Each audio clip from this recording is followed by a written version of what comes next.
আমরা ইন্টারভিউ বঞ্চিত upper primary চাকরি প্রার্থীবৃন্দ মঞ্চের পক্ষ থেকে আজকে 1400তম দিনে আমাদের অবস্থান ধর্ণা মঞ্চ, সেই ধর্ণা মঞ্চ চলছে। এই অবস্থান ধর্ণা মঞ্চে আমরা সকলে একত্রিত হয়েছি। আমাদের দাবি যে আমাদের আপার প্রাইমারিতে যে 10,509টা সিট আছে, সেই সিটে আমাদের অনগোয়িং প্রসেসে আমাদের নিয়োগ করতে হবে। আজকে আমাদের অবস্থান বিক্ষোভ ধর্ণা মঞ্চে 1400তম দিন, একটা দুটো দিন নয়, 1400তম দিন। এই 1400তম দিন মানে এই 1400তম দুর্দিন। আজকে আপনারা জানেন আজকে শুভ অক্ষয় তৃতীয়া, কিন্তু আমরা চাই না এই মঞ্চের অক্ষয় হোক, আমরা চাই মঞ্চের ক্ষয় হোক।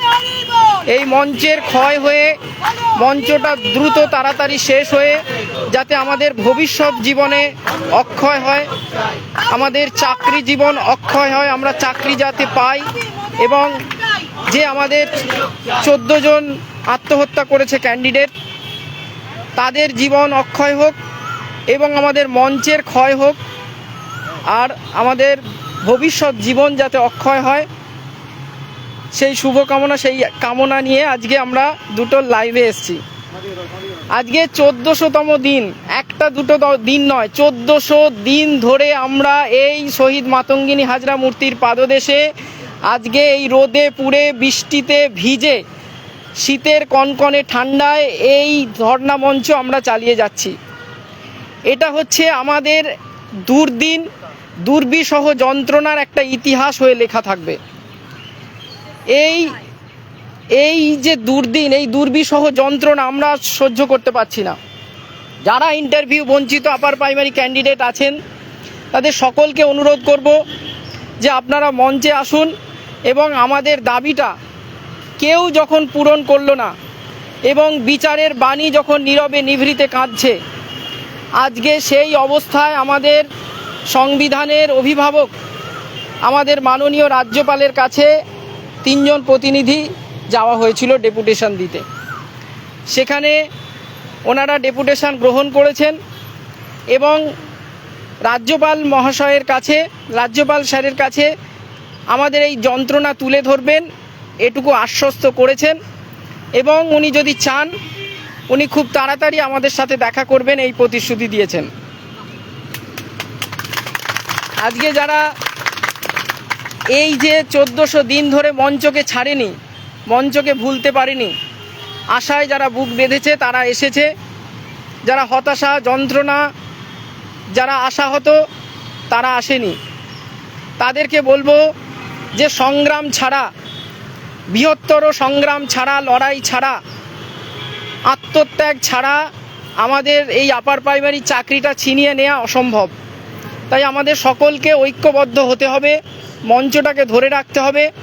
এবং আমরা দেখছি যে এই মঞ্চটা ধরে থাকার জন্য আজকে বিভিন্নভাবে আমাদের বিভিন্ন যারা কাকুরা আছেন বা যে আমাদের নেতৃত্ব আছে, যারা প্রত্যেকের অক্লান্ত পরিশ্রমের প্রচেষ্টায় আজকে বিভিন্ন জনের কাছে আমরা যেতে পারছি, পৌঁছাতে পারছি। এটা আমাদের একটা বড় পাওয়া, এটা সংগঠিত শক্তি ছাড়া সম্ভব নয়।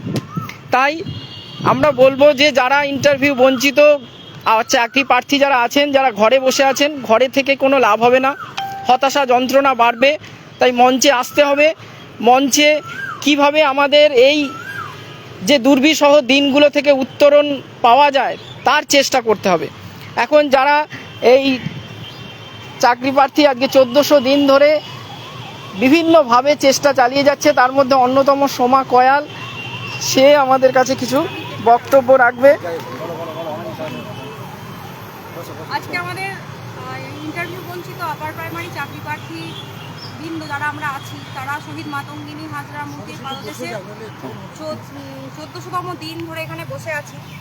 যেটা আমাদের কাছে যতটা আমার মনে হয় দুঃখের, যন্ত্রণার, হতাশার, তার থেকে ততোধিক শতগুণ, মানে ভাষা, মানে সংখ্যায় প্রকাশ করা যাবে না। আমি মনে করি যেটা পশ্চিমবঙ্গ সরকারের কাছে তথা যিনি আমাদের এখন মানে বিদায়ী শিক্ষামন্ত্রীর কাছে, পশ্চিমবঙ্গের যিনি সর্ববৃহৎ অভিভাবিকা মাননীয় মুখ্যমন্ত্রী মমতা ব্যানার্জির কাছে, এবং যিনি এখন স্কুল সার্ভিস কমিশনের চেয়ারম্যান বর্তমানে আছেন, তার কাছে অত্যন্ত লজ্জার যে এতগুলো দিন ধরে শিক্ষিত MA-BEd পাস করা, টেট পাস করা ছেলেমেয়েরা রাস্তায় ঝড়ে জলে বসে আছে।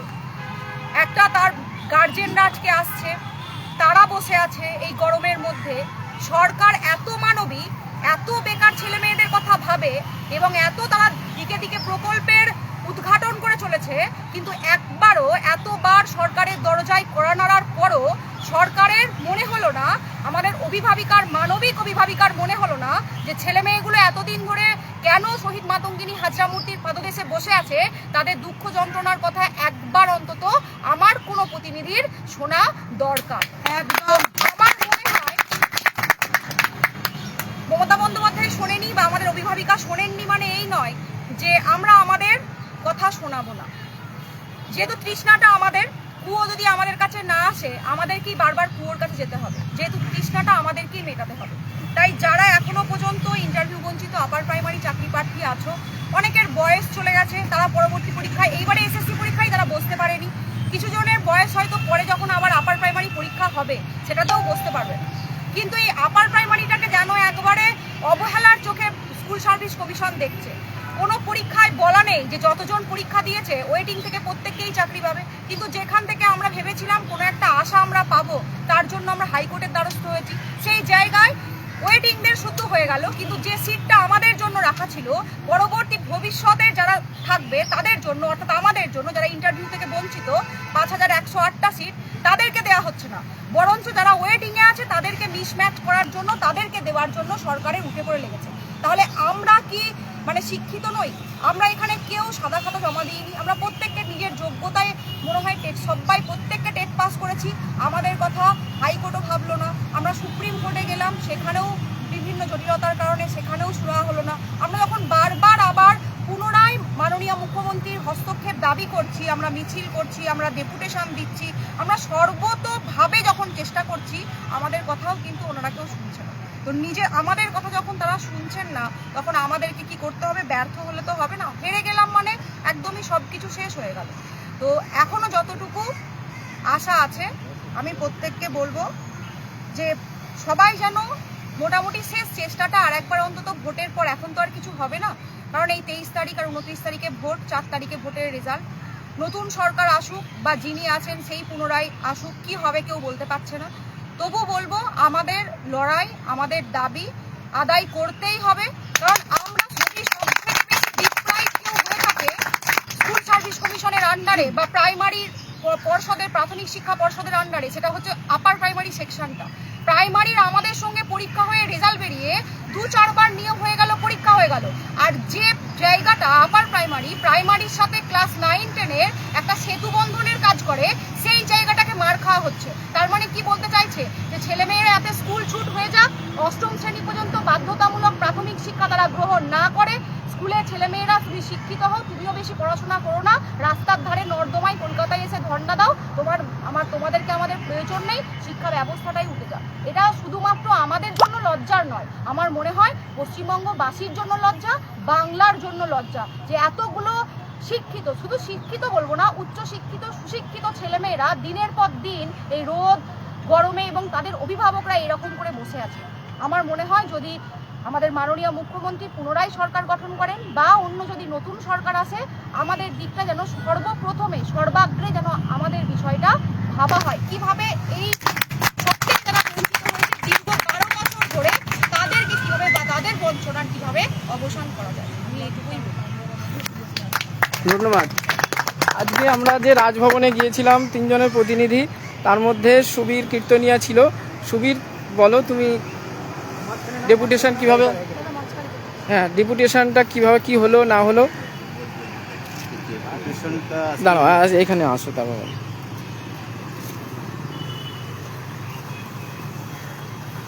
এটা হচ্ছে মেল করার পরে যে ওখান থেকে আজকে যাওয়ার জন্য যে ব্যবস্থাটা করা হয়েছিল, তো সেখানে আজকে যাওয়ার পরে রাজ্যপালের সাথে দেখা হয়নি, কিন্তু তার সেক্রেটারির সাথে কথা হয়েছে। মানে একটা কথা বুঝতে পারলাম যে বিষয়টা ওনাদেরও সব কিছু জানা আছে, কারণ উনি যখন বললাম আপার প্রাইমারির বিষয়টা, তো ওনারা দেখলাম যে ওনারা বুঝতে পেরেছে যে আপার প্রাইমারিটা যে একটা বঞ্চনার শিকার, সেটা ওনারা ভালো করে বুঝতে পেরেছে।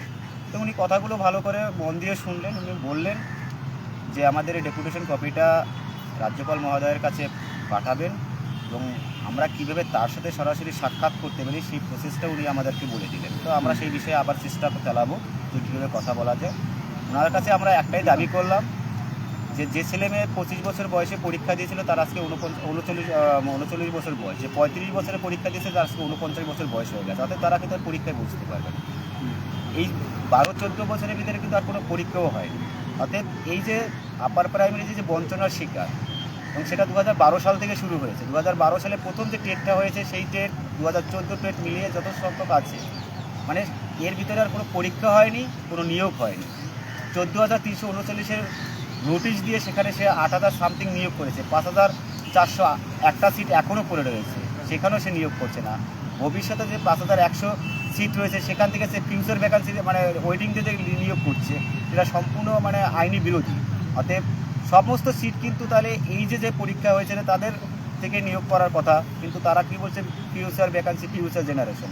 তাহলে একটা শ্রেণীকে সে চাকরি দিল আর একটা শ্রেণীকে সে সম্পূর্ণভাবে বঞ্চিত করলো। এই বঞ্চনার শিকার যে আমরা যারা রয়েছি, যেহেতু ওনাকে বললাম যে এখন ভোট চলছে, এই নির্বাচনী আচরণবিধিতে যদিও কিছু করার নেই, কিন্তু পরবর্তী যে যিনি সরকারে আসবেন, এই সরকারে আসুন বা নতুন সরকার আসুন, প্রথমে যেন আমাদের বিষয়টাকে যেন একটু মনোযোগ সহকারে বা গুরুত্বপূর্ণ সহকারে দেখা হয়, সেই বিষয়টাকে আমরা আবেদন করে রাখলাম এবং উনিও বলেছেন সেটা চেষ্টা করা হবে, কারণ উনি সাংবিধানিক প্রধান, সমস্ত কিছু ওনাদের নখদর্পণে আছে। এটুকুই কথা হলো, আশা করা যায় এখান থেকে কিছু একটা ভালো আশা করা মানে সিন্টু বলো, তুমি তো গিয়েছিলে, বলো তোমার কথা, তুমি এইদিকে নাও। সিন্টুও গিয়েছিল রাজভবনে, নাও এসো। সিন্টু এসো, সবাইকে নিয়ে তুলতে চাইছি, তুমি এইখানটা দাঁড়াও, এইখানটা দাঁড়াও। আচ্ছা আচ্ছা, তাই না। প্রথমে আমরা যেমনই মানে প্রসিডিওর অনুযায়ী আমাদেরকে রাজভবনের যে নিয়ম কানুন সেগুলো সব কিছু প্রসিডিওর কমপ্লিট করে আমাদেরকে ঢোকালো ভেতরে। তো আমরা আশা করেছিলাম যে আমরা হয়তো বা রাজ্যপাল মহাশয়ের সঙ্গে দেখা করতে পারবো, এটা আমরা আশা নিয়ে গিয়েছিলাম। কিন্তু আমাদেরকে ওনার সেক্রেটারির সঙ্গে দেখা করানো হয়। তো উনি ঘরেই ছিলেন এবং আমাদেরকে পার্সোনালভাবে 3 জনকে নিয়ে দীর্ঘক্ষণ যতক্ষণ টাইম চেয়েছেন আর কি, আমাদের সঙ্গে কথা বলেন এবং যে বিষয়গুলো উনি আলোচনা করেছেন সম্পূর্ণ উনি মানে দরদিভাবে উনি বলেছেন যে বিষয়গুলো আমরা ওনার কাছে উপস্থাপন করেছি, যে আমরা যারা দীর্ঘদিন ধরে প্রায় 1400 দিন ধরে এই যে মাতঙ্গিনী মূর্তি পাদদেশে ধর্ণা দিচ্ছি, তারা প্রত্যেকেই 2015-তে যে নোটিফিকেশান 2016-তে আমরা পরীক্ষায় পাস করেছিলাম, প্রত্যেকের টেট পাস। আমাদের ফিউচার ভ্যাকান্সি আমাদের যে অনগোয়িং প্রসেসে 5,401টা, তাই তো যে সিট আছে, এই সিটে যেভাবে আমাদের ডেপুটেশন কপিতে লেখা ছিল আমরা সম্পূর্ণভাবে বলেছি যে ওই সিটে 1400 সিটের জন্য যে পরিমাণ ক্যান্ডিডেট ডাকা দরকার ছিল সেই পরিমাণ ক্যান্ডিডেট ডাকা হয়নি, রেশিও মেনটেন হয়নি এবং আমাদের সিট এখনও পড়ে আছে। সেই সিটে সাবজেক্ট মিসম্যাচের জন্য বা বিভিন্ন ক্যাটাগরি মিসম্যাচের জন্য সিট থাকা সত্ত্বেও আমরা যেখানে দাবিদার হিসেবে বসে আছি মাতঙ্গিনী মূর্তি পাদদেশে, কিন্তু সেই সিটগুলো পূরণ করা হচ্ছে না। যাতে পূরণ করা হয় সেই বিষয়ে রাজ্যপাল মহাশয়ের কাছে আপনি যদি এই বার্তাটা পৌঁছে দেন তাহলে আপনার কাছে আমরা চিরকৃতজ্ঞ থাকবো। এই বিষয়টা আমরা তুলে ধরেছি। সেই সঙ্গে সঙ্গে এটাও আমরা বলেছি যে যারা আমরা ধর্ণা মঞ্চে বসে আছি তাদের সেই সময় যাদের বয়স 35 বছর ছিল, আজকে 26, তাদের 45 বা 50 বছর 49 বছর বয়স হয়ে গিয়েছে, যাদের 26 ছিল তাদের প্রায় 40 বছর বয়স। তাহলে অনেকে কিন্তু আর পরীক্ষায় বসতে আমরা পারবে না। তাহলে তাদের বিষয়টা যাতে উনি একটু ভাবেন, ওনার কানে একটু আপনি যদি পৌঁছে দেন তাহলে আমরা আপনার কাছে কৃতজ্ঞ থাকবো। এটা যেমন বলা হয়েছে তেমনই আমাদের যে আন্দোলনকারী আমাদের সহপাঠীরা প্রায় 14 জন সুসাইড করেছে সেই বিষয়টা আমরা উপস্থাপন করেছি ওখানে সব কিছু। এবং আমাদের সিটটা যে ফিউচার ভ্যাকেন্সিতে গেলে আমাদের ফিউচার কি হবে সেই বিষয়টা, এবং সরকার যে এটা মানে নতুন পরীক্ষা নিয়ে ফিউচার ভ্যাকেন্সি পাঠাতে চাইছে সিটগুলো, এটা কিন্তু আমরা বলেছি যাতে এটা না হয় সেটাও আপনি যদি একটু মাননীয় রাজ্যপালের কাছে বলে বিষয়টা যদি বা উত্থাপন করেন তাহলে আমরা আপনার কাছে চিরকৃতজ্ঞ থাকবো। এই বিষয়গুলো আমরা তুলে ধরেছি।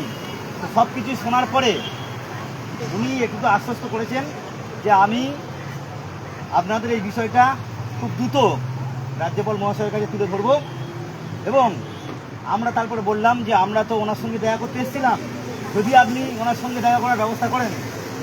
তখন উনি বললো যে দেখুন একটা সিস্টেম আছে, যেহেতু উনি সাংবিধানিক প্রধান, এইভাবে দেখা করানো যায় না। এবং আমিও দেখা করতে পারবো না চাইলে। আমিও চাইলে পারবো না। উনি নিজে বললো যে আমিও কিন্তু চাইলে ওনাকে প্রোটোকল অনুযায়ী দেখা করতে হবে।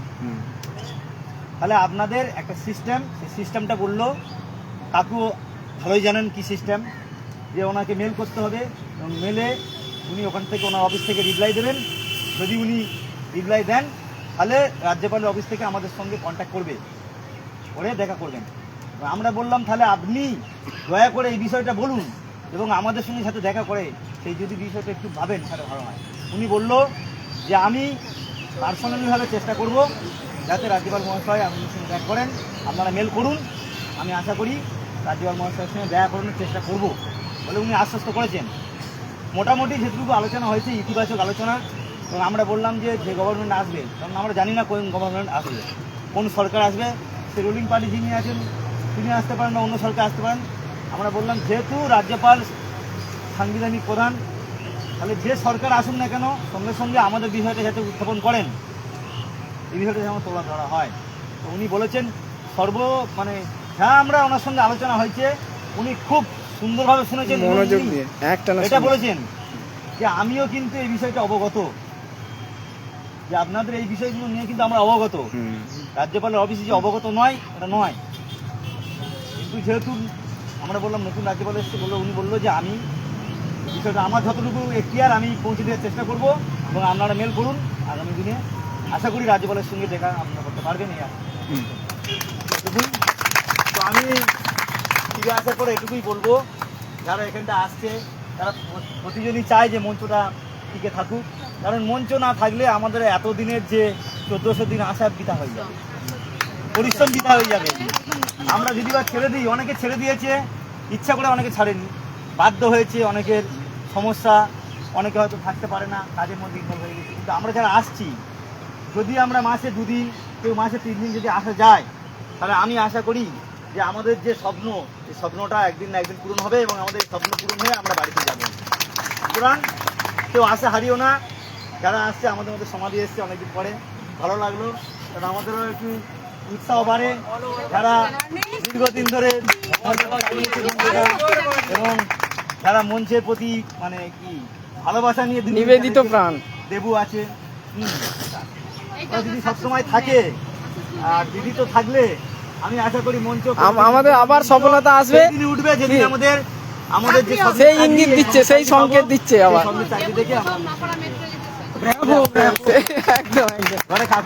এবার আমি বলছি কাকুর ভবিষ্যৎবাণী, কাকু আপনার ভবিষ্যৎবাণী অনেক সময় মিলে যায়। এবার 1400 দিন ধরে আমরা চেষ্টা করেছি, এই যে শেষের এগুলো আমরা বিভিন্ন রকমভাবে সমস্যায় জর্জরিত হয়ে, যেমন সোমা মাইতি, এই আর যারা আছে ওর নাম কি, শ্রাবন্তী, তরুণ, এরা এই যারা আছে, এদের জন্য মঞ্চটা অবশ্যই, এদের অবদান ভোলার নয়।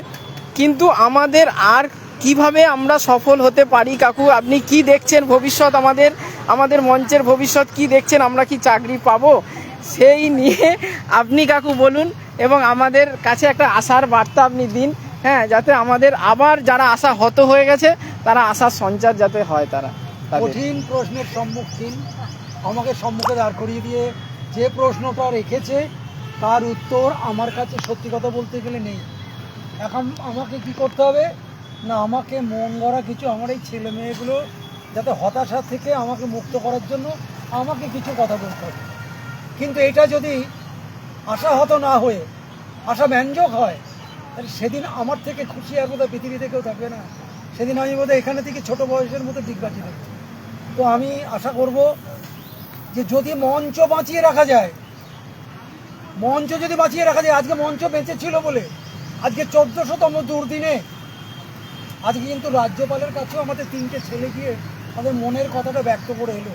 সেখান থেকে একটা পজিটিভ বার্তা দিয়েছে যে সাংবিধানিক প্রধান তিনি একটা কিছু ব্যবস্থা তার কাছ থেকে আমরা এটাকে করব, যাতে সাংবিধানিক যিনি প্রধান যেমন হাইকোর্টের প্রধান বিচারপতি, তেমনি ইনিও সংবিধানের তিনি হেড পশ্চিমবঙ্গের। তিনি যদি সত্যিকারের সেই সরকার যিনি আসুন তার কাছে যদি আমাদের বিষয়টা বিবেচনার জন্য পাঠান, একটা যদি রিকোয়েস্ট করেও পাঠান, তাহলে আমার মনে হয় একটা পথ আমরা দেখতে পাবো। তাই আমি সেই আশা রাখি যে আমরা যদি এই মঞ্চ টিকিয়ে রাখতে পারি তাহলে স্বপ্ন টিকে থাকবে। মঞ্চ যদি টিকে না থাকে স্বপ্ন টিকে থাকার তো কোনো প্রশ্নই আসে না। সবাই একটা কথাই এখানে বলেছে, সোমাও একটু আগে বলল যে মঞ্চটাকে যদি ধরে রাখা যায়, সিন্টু বলল মঞ্চটা যদি ধরে রাখা যায়। আমরা সবাই চাই, আমি একটু আগে যখন বললাম এই মঞ্চটাকে কি এবারে ইতি হবে না মঞ্চ আবার বন্ধ হবে, সবাই এবার এক বাক্যে আমি জানি যে মঞ্চ আমরা টিকিয়ে রাখতে চাই। কিন্তু মঞ্চ টিকিয়ে রাখতে গেলে আন্তরিকভাবে আমাকে ভাবতে হবে যে মঞ্চে মাঝে আমাকে দুদিন যেতে হবে। এরকম যদি আমরা কমপক্ষে 200 জন পেতাম তাহলে কিন্তু মাসে আমার এই আসতে প্রতিদিন কমপক্ষে 5 থেকে 6 জন 10 জন মিনিমাম পেতাম। কিন্তু কোথায় আমরা 200 জনকে পাই না। যদি পাই 100 জন, আবার 100 জনে যদি নাম লিখিয়ে বলে আমি মঞ্চে যাব, আমি এই মাসে 2 দিন যাব 3 দিন যাব, তারপর দেখা গেল সে আসে না।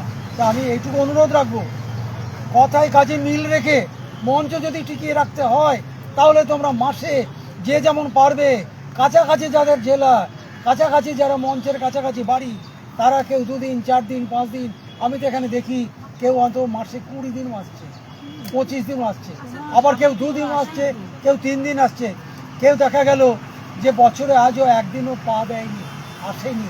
কিন্তু আমি এইটুকুই আশা রাখবো, এটুকু অনুরোধ রাখবো, ওই নর্থ বেঙ্গলের দূরের জেলা, বীরভূম জেলা, বাঁকুড়া জেলা, পুরুলিয়া জেলা, তারা মাসে একদিন আসতে পারাটা তাদের পক্ষে সেটাই কষ্টের। তারা তেমন আসুক, কাছাকাছি যারা জেলা আছে, যারা পারবে মন থেকে, যারা এখন এইভাবে মঞ্চকে বাঁচিয়ে রেখেছে, এইরকম আন্তরিকতাপূর্ণ আমাদের আরও সহযোগী কিছু দরকার।